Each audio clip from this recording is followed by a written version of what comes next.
And now I'm going to mute everyone else.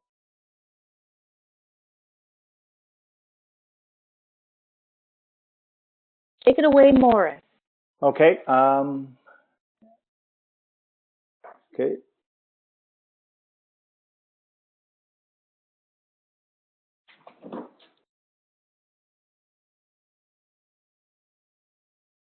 Everybody see my screen and hear me? Nobody can hear me? Yeah, we're getting lots of yeses. Yep. Okay. We're good. All right. Sounds good.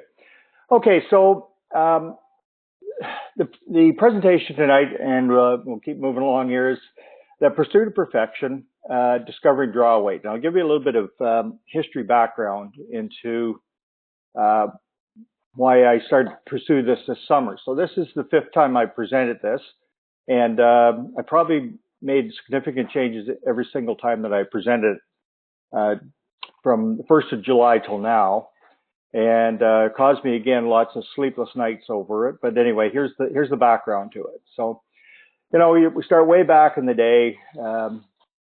Big Ed Wernick here, he always had the line, you know, hit for show, draw for dough, and he made you know, a huge curling career out of that philosophy, fine touch that he had with the rock. This guy, Keith Riley, he was not necessarily the one that got me going on this, although he was probably the first one that introduced it to me. I'm not 100% sure whether he understood what was going on at that time, but 2001 I did my level 3 coaching in Sarnia, and we had a group at that time that on Sunday morning Keith gave us a bit of a challenge. The extension was just being introduced into the curling delivery around that time, and he said, I'd like you guys to go out and see if you can throw top 12 weight and all the way back in the different areas back to board weight with the same leg drive, just using different extensions. That was the challenge. And we did try it, and it was incredibly frustrating. But we didn't really pursue why we were doing that. And I guess that was the big aha question that needed to be answered that wasn't even being asked at that time. However, moving ahead, or 2012, I went out to the Lavrelev camp at Salvo Center, and Jerry Peckham had organized a camp out there at that time for a lot of the top young curling athletes between the ages of 20 and 32.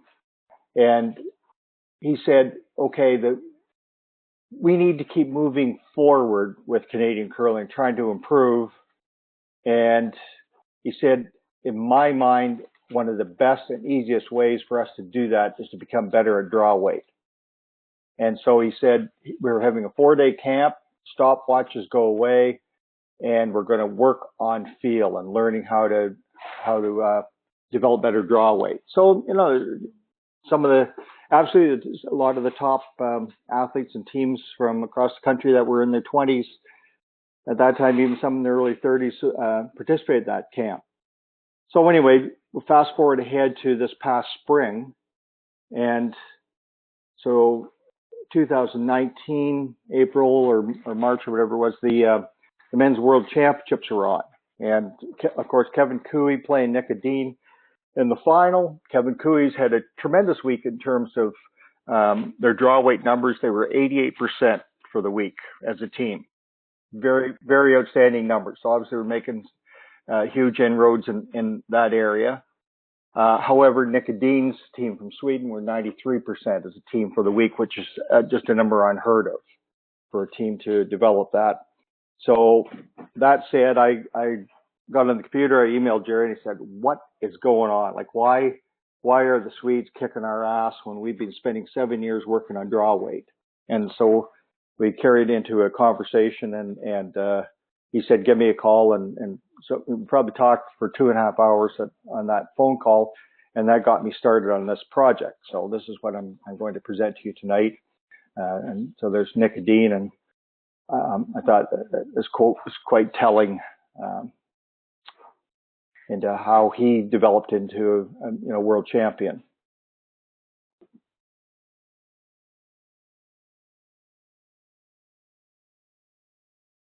Uh-oh.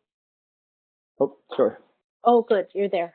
Yep. Yeah. We lost it. Okay. Well, I just wanted to give people time to read that. So, okay. So anyway, here's the way this whole project kind of gets started. The idea of accuracy versus precision, and here's a couple of definitions for it. So we look at accuracy, and it talks about proximity of a measurement to the true value of a quantity, and precision refers to the proximity of several measurements to each other. So the next slide will make that a little bit clearer, but you can see with the diagrams at the side, the top one on the right, good accuracy, good precision. Everybody's right in the bullseye. Now, obviously, in curling, that's with draw weight, that's kind of what we want, or the field to, if it's not the pin, then at least to the zone that we're throwing to.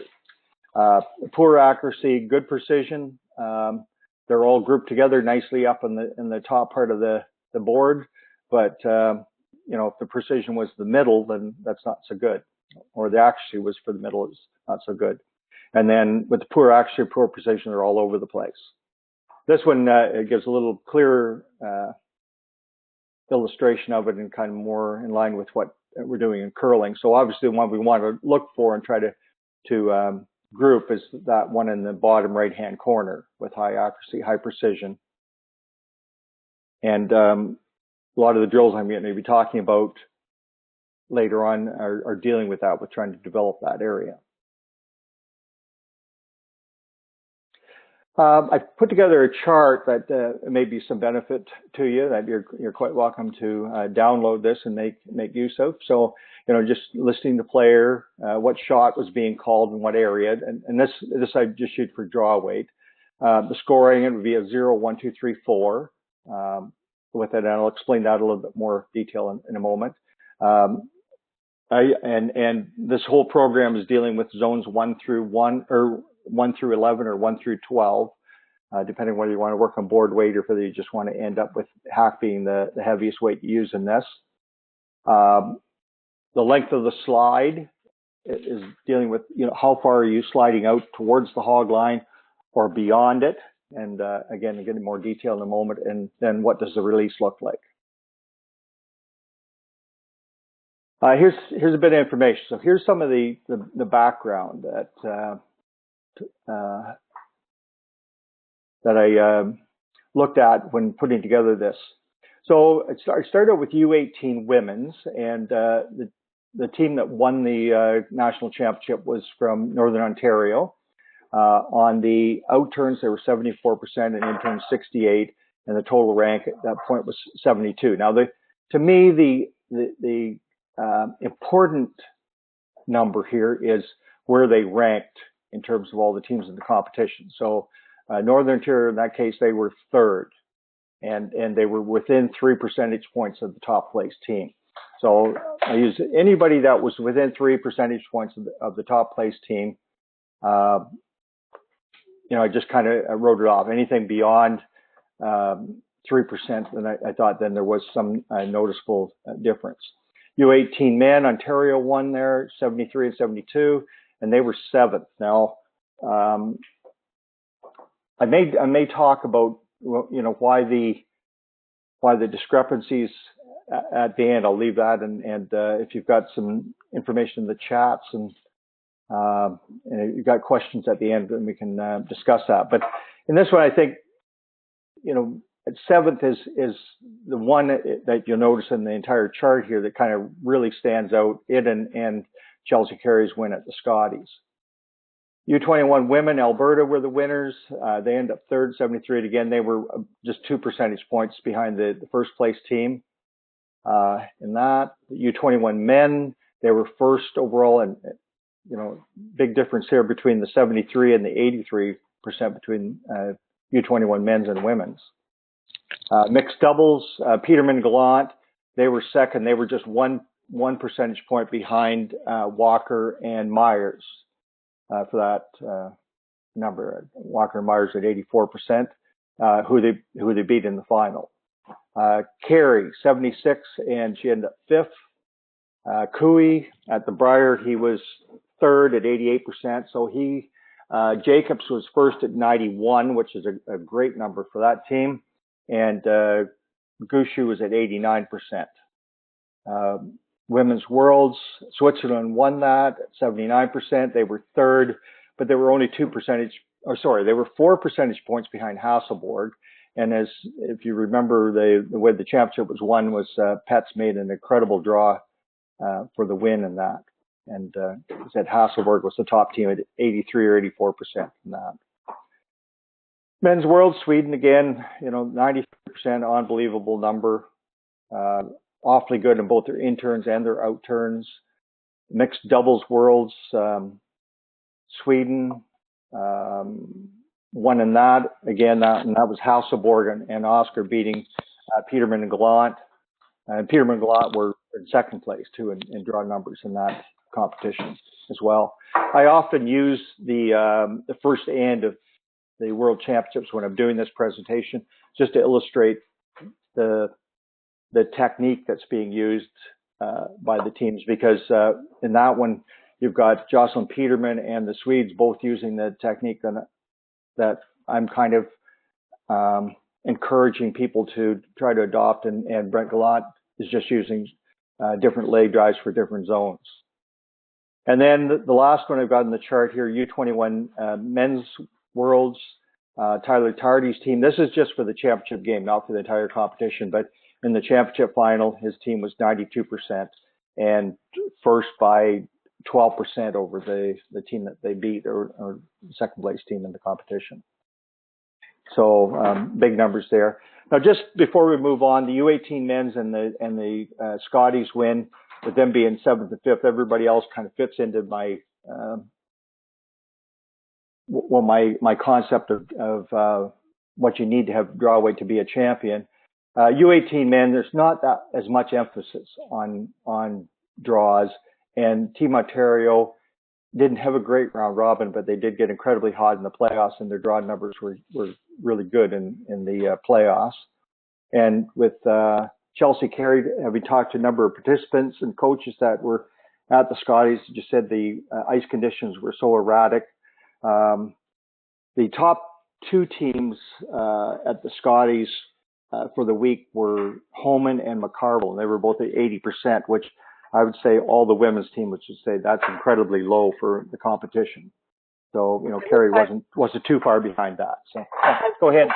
I was just going to say, Maurice, I was there, yep. And the ice was a tremendous equalizer. It started out great, but then outside in became almost, it was a difference in seconds from the beginning of the game to the end of the game. So it was Chelsea was making the shots at the right time, and yeah. Most others were missing, and that's the way the game goes sometimes. Yeah. Well, I just thought I'd take a moment to explain that, because they were only two kind of outside of where my hypothesis is going with this. So anyway, carrying on. So it's always good to give yourself an advantage. So how can we give ourselves some kind of advantage? So it's a whole concept of trying to develop precision. And, what is the difference between precision and accuracy? And we did look at those definitions and illustrations just a moment ago. Here's kind of where I'm coming from with it. So the art of simplicity is the puzzle of complexity. So how do we make something really complex as simple as possible and make it effective? Looked at the KISS principle. So, there's a whole bunch of them. Keep it simple, stupid. Keep it simple, silly. Keep it short and simple. Keep it small and simple. Keep it simple and straightforward. But most systems work best if they're kept simple rather than made complicated. And so the one I've ended up using is the KISS method is keep it simple and smart. And, often I see so many teams out there practicing so hard, but they don't practice smart. So, how can we turn this into smart practice. So what does precision look like? You can kind of see with Hasselborg, she's often the one I use as a model in this development for throwing zones 1 through 11, and you see the position of her arm and her body, and position to deliver this shot. So how do we get there? Well, here's the first step in it, is developing the concepts of deep practice. So what is it? Why do we need it? And how do we create it? Well, we must develop kinetic memory. That's kind of the first step, and you'll see when we get to the practice in a moment, you'll see how this all works. So with the top one, basically muscle memory, it's going to take 6 to 12 hours to kind of make its first initial click in. And then you go through a period of adaptation. You need to factor in some tissue repair, perhaps 1 week, because of the hard work that's gone into it. And then it's just constant training after that. And we'll talk to that in more detail in just a moment. Here's kind of the way the process works. So we focus on the process. We continually evaluate our goals, and we create feedback loops that take place. So we do it, get feedback, do it, get feedback, do it, get feedback. So some important questions to look at. So what limits us from achieving all that we want? Well, there's all kinds of, it might be jobs, it might be relationships, it might be school, it might be just the amount of time, it might be lack of ice availability, on and on. The excuses can go on. I often like to use the acronym FWIC, which means excuses for why we can't. So, if you can eliminate some of those.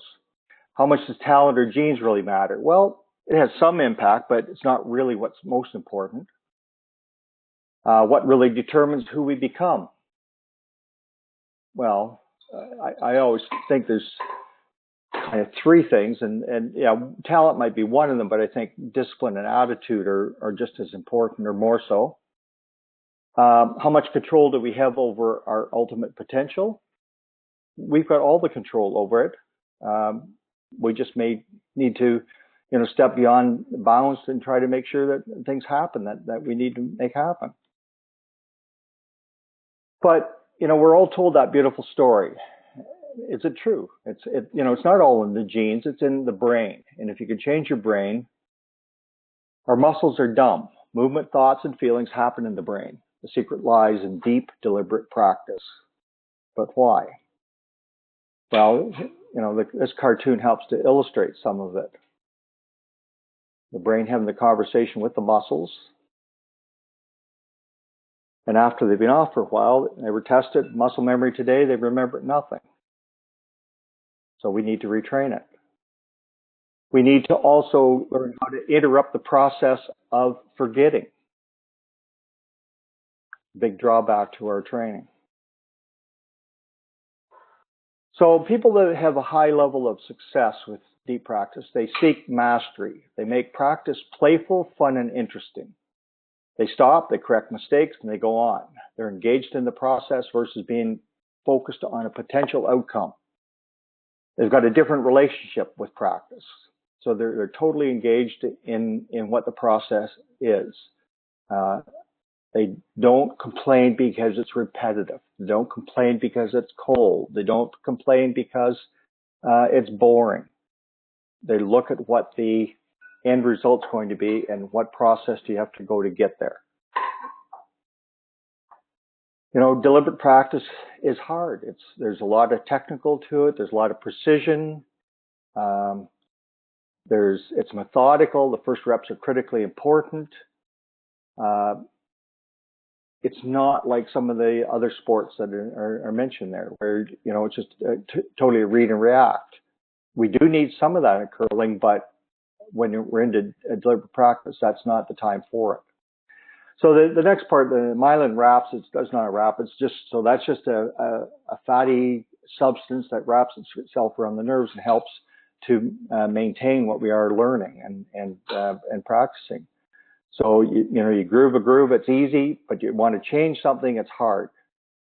So you need to take baby steps, you need to slow it down, you need that attentive repetition, you need targeted, mistake-focused practice.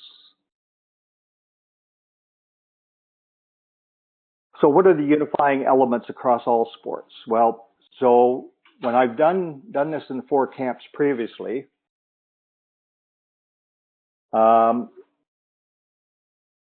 you break it down into the smallest parts. Then you bring them all back together again in a progressive manner, in a meaningful sequence, and you take it one step at a time. And that's the process called chunking. When you get it right, a perfect repetition, you stop, memorize the feeling, you mark it.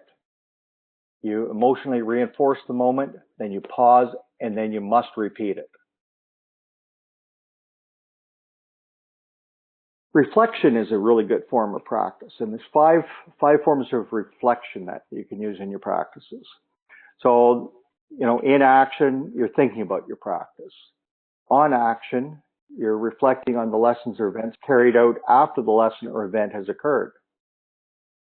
Evaluation, you're looking at it after the lesson or performance. The interprofessional verbalized, there you got reflections carried out in the company of others in the same community practice.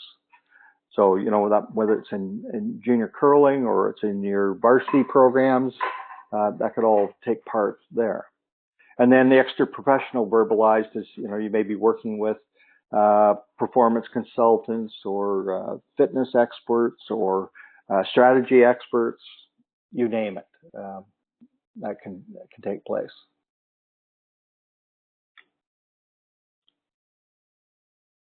Andrea, Lee seems to be having a terrible time getting on here. Lee Toner. Oh. I pressed allow about 4 times, but he's not getting on. Oh, okay. I'll text him and suggest maybe he use the phone. Okay. Yep. Okay, and then so if you're interested in learning more about deep and deliberate practice, this is one of the best books I've read on the subject. One by Jeff Colvin. It's called "Talent is Overrated." Absolutely a terrific read for all coaches and athletes. So here's what the process looks like with kinetic memory or muscle memory. So we all kind of start out this way, where we have no training and we're in a state of unconscious incompetence. We know nothing and we don't know how to do anything because we have no training and no skill to do it. Then we gain a little bit of in-class training. So now we have conscious incompetence. Now we know something, but we don't really know we haven't mastered it. We don't know how to do it.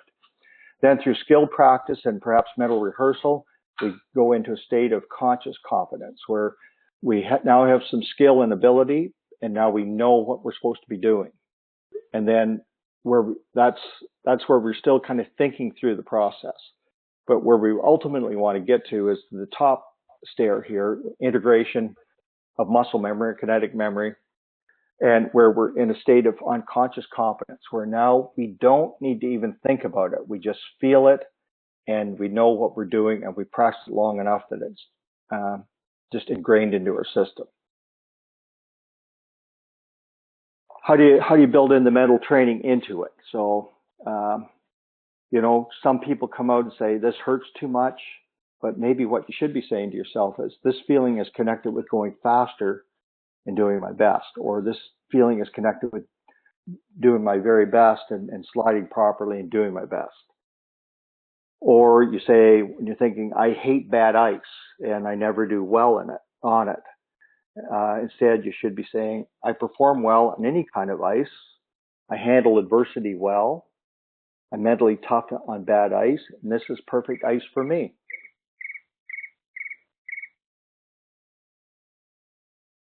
Learn how to combine your senses. Make use of all 4 of those: the visual, auditory, kinetic, and tactile techniques. So what does this practice look like? So I kind of shown you the path how to get there with deep deliberate practice, but what does it actually look like? Well, here's the concept is if we're going to improve with draw weight, what we need to do is perhaps get away from the age-old idea of having different leg drives for different zones and different weights. So in the past, what we may have done is if you're throwing a high guard just over the hog line, you'd have one leg drive, perhaps a different one for 2 and 3, zone 2 and 3. You might have different ones for 4, 5, 6, 7, and then different one, back house and zone 11, the hack, and even in the board.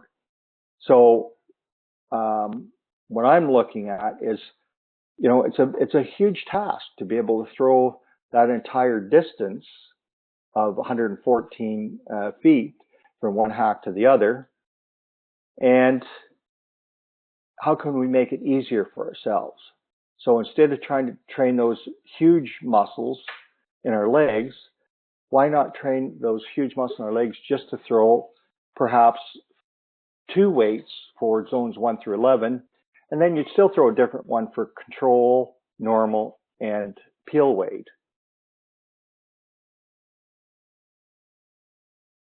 And here's the way the sheet looks like. So here we're out to the hog line, and zone 1 is 5 feet in, zone 2 is another 5 feet in, zone 3 is another 5 feet in, and then zone 4 top 12, zone 5, 6, 7, 8, 9, 10, 11, or 10, and then 11 into the hack and 12 to the board. So what I'm proposing is we would develop a leg drive that could throw to zone 1, and then another one to, and then another one to zone 4.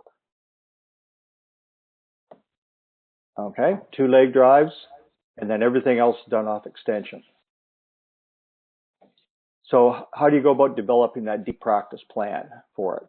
And you can see with Sarah's delivery here, that relaxed elbow, ready for extension. We need to build this into our practice plans. We need to, not only work in the comfort zone, which is where most of us like to work, but also work in that learning zone where we're thinking and still learning new skills, and then also build into the panic zone. So those are the really difficult shots, the shots that kind of scare the crap out of us, that sometimes we might procrastinate a bit with practicing because they are so difficult. But, the goal of this is we want to try to get this comfort zone to grow so that it takes in more and more of the learning zone and the panic zone. So it's just not the small area, but it's a much larger area. So we shrink the learning zone, shrink the panic zone, and make this comfort zone much larger, improving our skills. So here's a sample of the first practice that I put together for this. So just have a look at it. So it's an hour and 15-minute practice. The goals there, so the technical, develop good slide and release skills. The tactical was ice reading and mapping the ice. Mental concentration, focus, imaging techniques to be utilized, and physical building, feel into leg drive and extension. So I would start out with this. They do their progressive slides, do their warm-ups. We would go into the first drill would be I would take them to the hack and ask them to slide out to a zone 2 feet before the hog line to 3 feet over, so at a 5-foot buffer area. So that should give them about the leg drive they need to throw into zone 1 and also into zone 4. Then after they'd done that repeatedly and got the feel of that leg drive, then I take them to the far hog line, and we take some rocks out there, and I'd have pylons set up in the various zones, 1 through 11, and have them just work on extension from a standing position, and get the feel of what it takes for their arm extension from the far hog line into the house.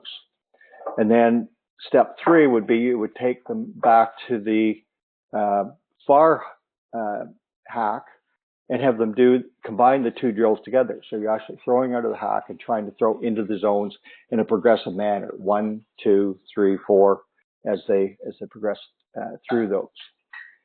And then the last part of it, then if I've got a couple teams out there, I'd have them play a one-end game on two different sheets of ice.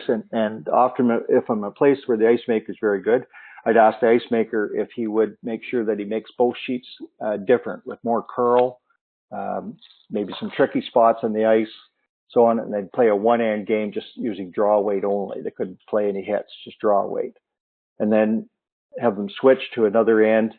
And but before they do that, they'd have to do a debrief with the team that's coming over there and explain what the ice looked like and work on some of those things. So they get the idea of reading the ice and also developing feel.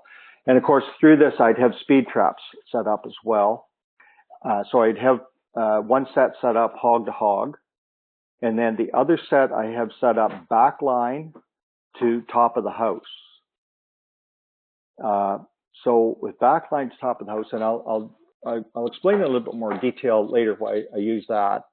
And I'm working on a third method now as well. So we'll get to that in just a moment.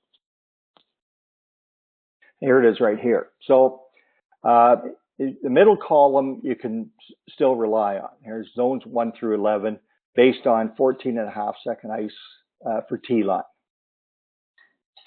Now, the one on the right-hand side, hog to 4 foot, I started with, hoping that could be released. But unfortunately, that's where most of the slides were getting to end up. So often they were interrupting the sensors. So that one doesn't work anymore. So I'll explain what I've gone to. The one on the left, I tried to develop as one to measure leg drive. So that I said that was back line to top of the house. So 12-foot range. And I just tried, the numbers I've got there are just based on strictly mathematics. They weren't on field testing at that point. Now, the last couple of camps I've worked at, I have field tested it, and I'm basing it now on 15-second ice, but I can give you the 14.5 second correlation to it. But for 15-second, zone 1, if you're throwing zone 1 leg drive, I had the athletes throw 1.75 to 1.8. So if you want to try that, you can just do that with your stopwatches. You don't need to have speed traps or rock hawks set up. You can simply use that, or you don't even need to have Martin's elaborate system. They're just a stopwatch, as long as you're accurate with it, will give you a pretty good rough idea. So 175 to 180 for leg drive for zone 1, and for zone 4, they were throwing 155 to 160. Now, what I would tell you with that is that I used that many times over the course of this past weekend in Toronto at Tam Heather with Team Crozier that won Canada Winter Games and U18 Nationals last year, and they were using it. And the leg drive one, so back line to top of the house, I did use it. And even if you want to develop that for if you're using split time for sweeping, that would be a good split time, because the athletes could put their watch away pretty quickly and they can spend more time watching the rock. But I do know I predicted 25 rocks in a row that end up exactly the right place, just based on, watching their extension and what the time was on the clock. So it was pretty accurate on it. Anyway, we'll carry on. I use this for draw weight tracking sheet. So, if you're doing draw weight games or drills, you list it. The score is listed over on the right-hand side. I talked about 4 being precise, exactly where the shot's called. So I usually use the center line as an indicator. And because, again, we're working on draw weight and drawing into the middle majority of the time. Near precise would be within a rock's distance of the called shot, short or long. 2 would be accurate, so you're on line and in the house within 4 feet of the called shot or long. 1 near accurate, in the house but slightly off line or short or long, and 0 needs work, you're not in the house, short or long. So you can use that as a tracking sheet for scoring. Here's a sample of a practice. I think I've got about 25 different drills working on a draw weight. Again, if you're on ice where it's just say running heavy or it's running quite fast, just use it and just get the athletes to throw 14 seconds or 15 seconds. If it doesn't end up in the house, big deal. But they're getting the feel of what that feels like. Okay, I'll give you a moment just to go through this and read the various drills.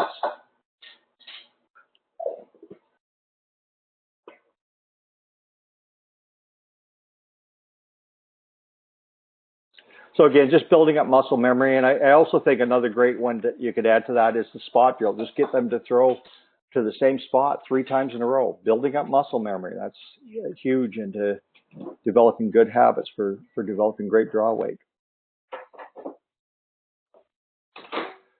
Here's the idea of the kinesthetic perception. So this is, how you build it in. So we want to develop that awareness and memory of movement and position. It's internally related. So how do things feel? What develops from the impulses that originate from the body's proprioceptors? The ability to know a movement, body position, or action before executing it. What does correctness of the movement feel like? And basic to all movement and associated with visual motor and auditory motor abilities is what we're looking for. The other part, so we've looked at body in great detail, but mindfulness is very important for this as well. So as you can see, there's 3 parts to it here, and we're looking at the area that's associated with the pink area, so number 1 there. So we have increased activity when we're in a state of mindfulness. And it focuses on goal-oriented behaviors and actions. So attention association area. What it does block out when we're in a state of mindfulness is this whole prefrontal cortex. So the emotional responses, decisions, planning, judgment, it's wiped out or negated. And orientation association, visual association areas are also lessened in that way. And now we just deal with that attention association area and the behaviors and actions. What we want to eliminate here is the needless noise. So you step in and you clear the hack. Your mind has one thing it's focused on. So a state of mindfulness is you're focused on the here and now, not on a whole mind full of activities.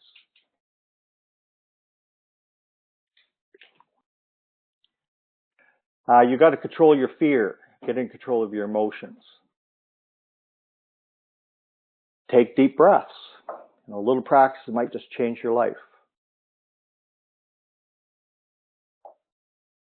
Learn how to focus.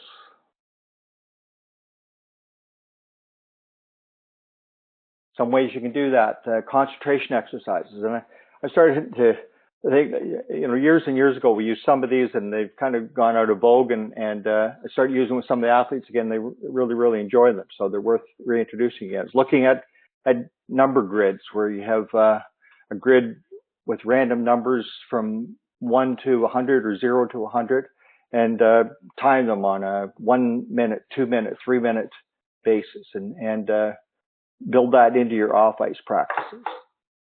Get work on that. Helps to improve the concentration. Huge.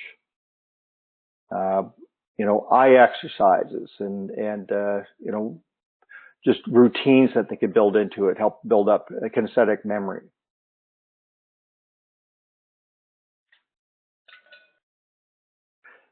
Eye exercise to help improve eyesight. So here's an example of one here where you hold a pencil at arm's length and focus on it. Slowly bring it closer to your nose. Move it further from your vision until you can no longer keep it in focus. Repeat that about 10 times a day. It will help to improve eyesight. Other things you can build in, there's the whole business about quiet eye too, has been introduced into golf, where they say you can really only, your eye only focuses at a high level for about 3 seconds. So you are looking at the golf ball, or looking at your target, just before you go to strike it, look away and then go back to the golf ball. Same thing with the curling shot. You look at your target, perhaps look down at the curling rock, and then back up at your target before you go to throw.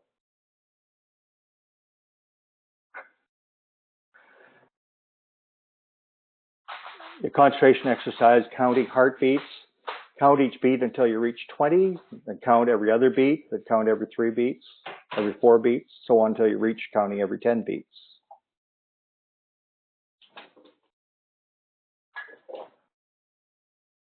Things to keep in mind: every great player has learned the 2 C's, how to concentrate and how to maintain composure.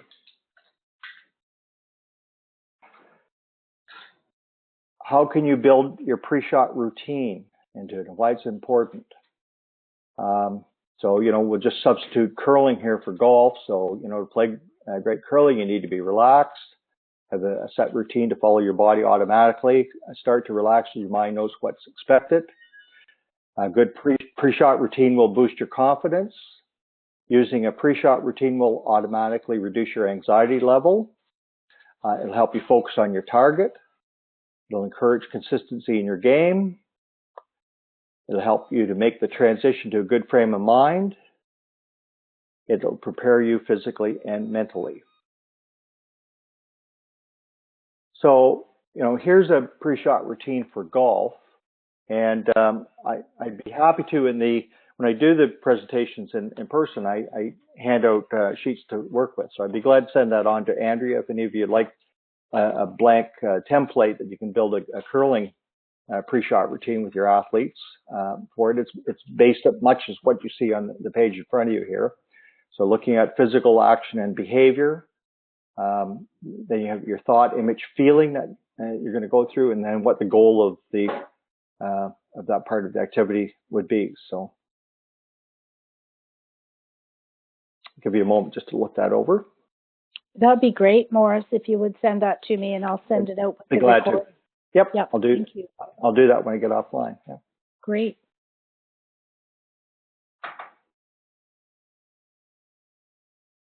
And you notice down at the bottom, important thing: repeat, practice, swing, feeling, see target in mind. Now, we don't get to have a practice swing kind of the way they do in golf, so we'd have to perhaps build that into a visualization or imaging technique, and keep my attention focused on what I want to happen. That part in curling and golf are very similar. There's a example, pretty good setup here, and ready with pre-shot routine.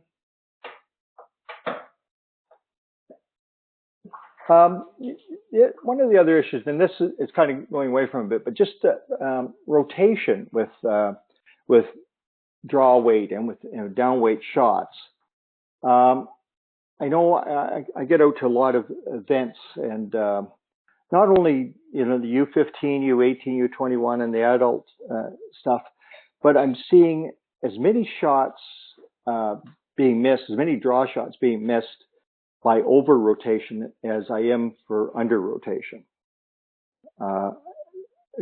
There's lots of times there's way too much emphasis on these 5 and 6 rotations. Get your athletes out there. I can encourage you to get them out there and just throw that nice somewhere between 2.5 and 3.5 rotations, and they're going to be fine. Yeah, they may need, on arena ice, they may need a little bit more than 2.5 in many occasions, but if they can't throw clean, big deal about throwing all the rotations. I'm just seeing, rocks just not being able to come around and bury because they got 5 or 6 rotations on them. We need to start using good common sense when we're working with athletes dealing with that idea. Okay, now I'm just kind of wrapping things up a little bit here. So, I like the Kawhi's quote read in the paper: "Don't get too high, don't get too low. Compete to win. Care about winning. Don't let your emotions get the best of you. All those things and developing a strong mindset are incredibly important. And we saw the effect that he had on the Toronto Raptors and what they were able to do.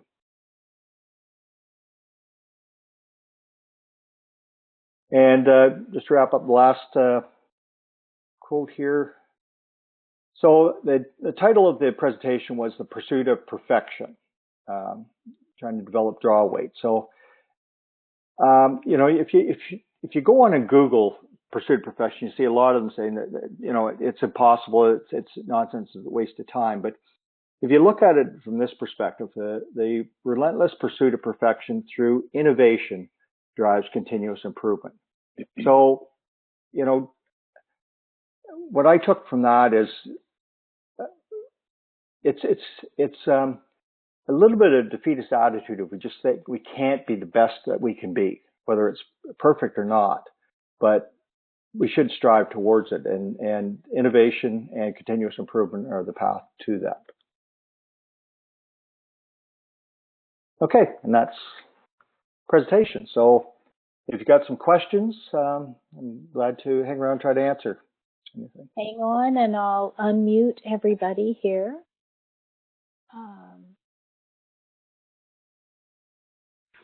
So you are now all unmuted. If you would like to ask Maurice some questions. Maurice, you refer to 5 or 6 rotations. Where does that come from? Who's teaching that? They're at their gym. Yeah. Just all you have to do is watch. So, yeah. No. Like that's not something that is being promoted through any of the organizations, is it? Well, I don't know. All I'm saying is I worked at 4 camps. Sorry, are you getting an echo for me? Nope. No, not too bad. Okay, I can hear an echo coming back. So, yeah. Anyway, I worked at 4 camps, and a lot of the athletes that I've had, I'm seeing I'm having to work with 5 rotations or 6 rotations.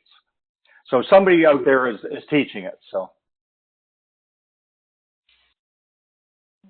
Well, the reason I ask, I ran into that in an evaluation last year, and I tried to find out where it was coming from, and I wasn't able to actually pin it down, so that's why I asked. Yeah, if I talk to you personally, we'll talk about that, but I don't think this is the forum to talk about where it's coming from, okay? But can we say, Maurice, that it's not coming from Curling Canada? Not coming from Curling Canada or Ontario Curling Council. Okay. Thanks, Jim. Hey, Maurice. Just wondering on your arm extension, should we be teaching our curlers Hasselborgs like that much of arm so that she can extend like quite a bit? Looks like. The quick and simple answer is yes. I mean, she's damn good, so why wouldn't you? So would you start out with a straight arm first in the setup and then get to that sort of like she's almost at 90 degrees, her elbow? Absolutely. You have to have a straight elbow in the setup. You have to. If they don't, they're going to have too much play in the rock. So you start straight, and then about back 4 or T line, relax the elbow. So the elbow has to be strong. It has to be firm. Yep. Yeah. To start. Yeah. It's like a pendulum, if you think of it like a pendulum. So that keeps it on the line. And the other thing to keep in mind, too, for technical stuff is point of the elbow always to the ice. It never varies from that. Point of the elbow to the ice. And to summarize, you just want us to teach our juniors or everybody that we're teaching two leg drives, right? Zone 1 leg drive and a zone 4 leg drive, and everything else is, I guess, sweepers will take it there, right? Yep.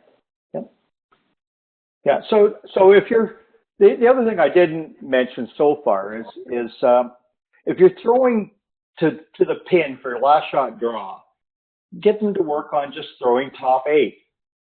Okay? Let the sweepers take it the rest of the way. If they're trying to do it all themselves, throw it to the pin, they're not going to be successful a majority of the time. So top 8, even top 12 on some ice. Yeah. And depending on sweepers. Yep.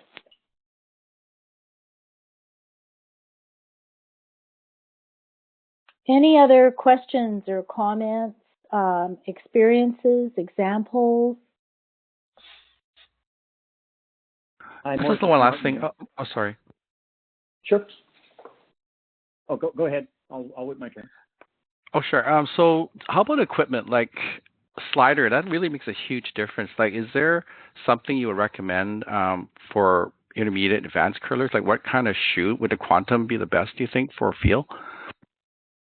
That's a pretty individual thing. I'm not ready to endorse any shoes. I see a lot of good ones out there. There's a lot more good choices now than there used to be. I mean, I still use Balance Plus myself. That's what I've always used. But I see a lot of them going to Gold Line or good shoes. Get a good Teflon slider that has a lot of resistance and that's a comfortable shoe. It's more about technique than the equipment. As long as the equipment's maintained and it fits well and they look after it, they should be good. One thing about shoes, if you're going for example, for the Quantum or a thicker slider, you may want to recommend that the gripper shoe be built up slightly as well, so that the hips are level when a person is standing, as opposed to one foot being higher than the other. Yeah. Just something to consider. Oh, great. Thanks. Okay, there was another question or comment. Yeah, it's Martin here. Yeah, hi, Martin. Hi, Maurice. If we could fly up to about 10,000 feet and look at the big picture LAT development, LATD development, and do you have this model that you're proposing? Is this something that's do you have data or evidence in terms of development length?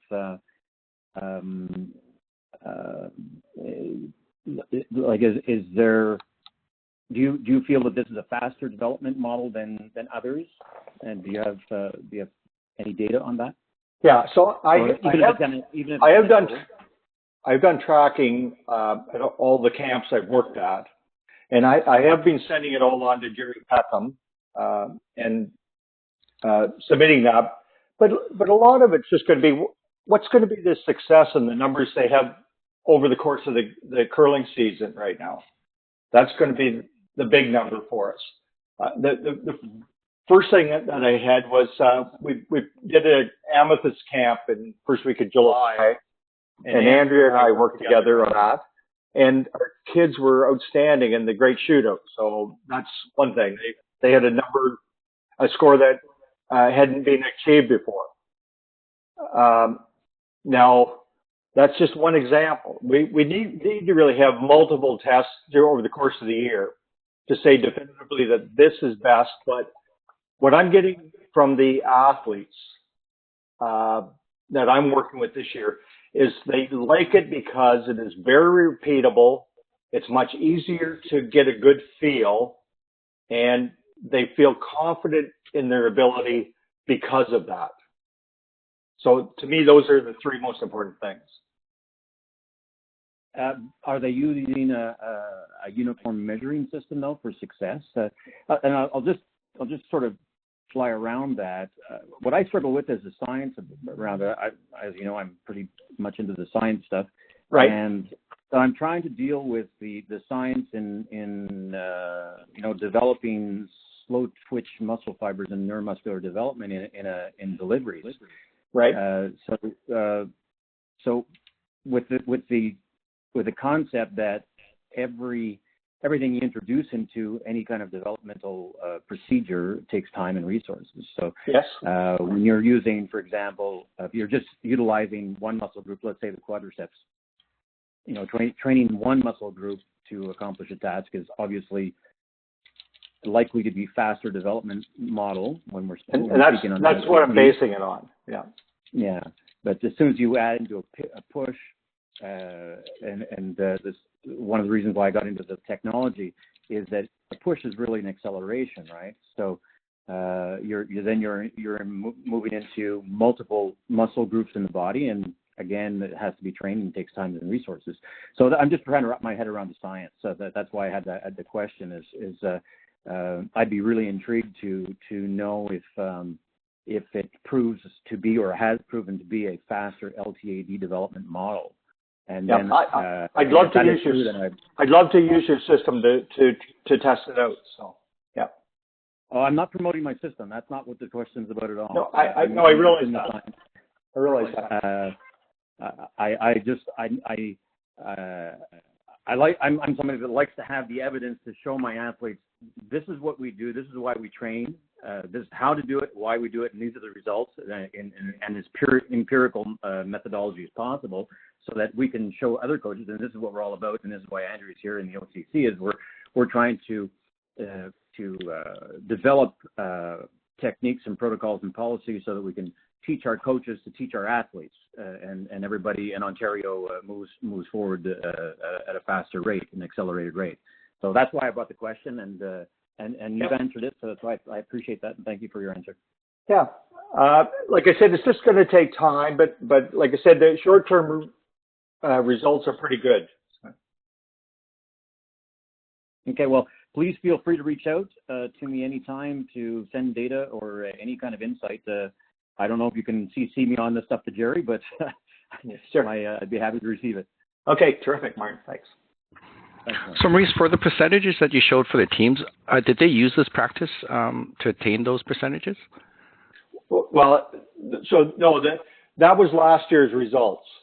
Okay, but the teams that were using this type of method would be Nick Adin's team, Hasselborg's team, Tyler Tardy, Kevin Cooey, Jacobs, Holman. So those are some of the teams that would be using that technique. Okay, great, thanks. So some of them would have struggled last year because it was new, and it takes time with the performance step. And I'm still dealing with that this year, right? So, but I'm just going on feedback from the athletes right now.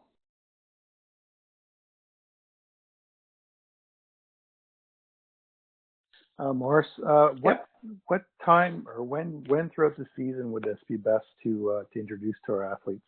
Well, early, but I think you could get into it now. I wouldn't do it just prior to competition, like a big important competition. But certainly, it's early enough in the season you could. Yep. Okay. It's a fairly simple method to build in, but it does take some time. I think it takes less time, though, don't you think, Maurice? Absolutely. After our experience at camp, it's than trying to develop all those different weights. Yeah, sure. I'm just a little concerned about established teams and established athletes kind of changing mid-season. Yeah, no, I don't think I'd do that. No.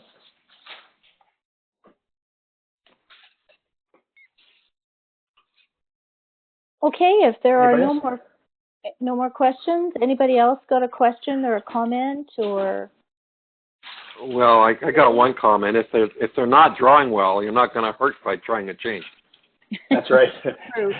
Very true. That's a good comment. Yeah. Hey, Maurice. Yes. Maurice, is Tim Lindsay here. Yep. I just wondered if you prefer the straight handle or the one that's 2 and 10 for the extension.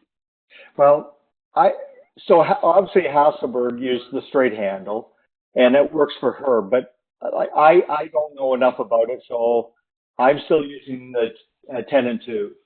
But it doesn't work. It would be worth experimenting. Yeah. Okay, thank you.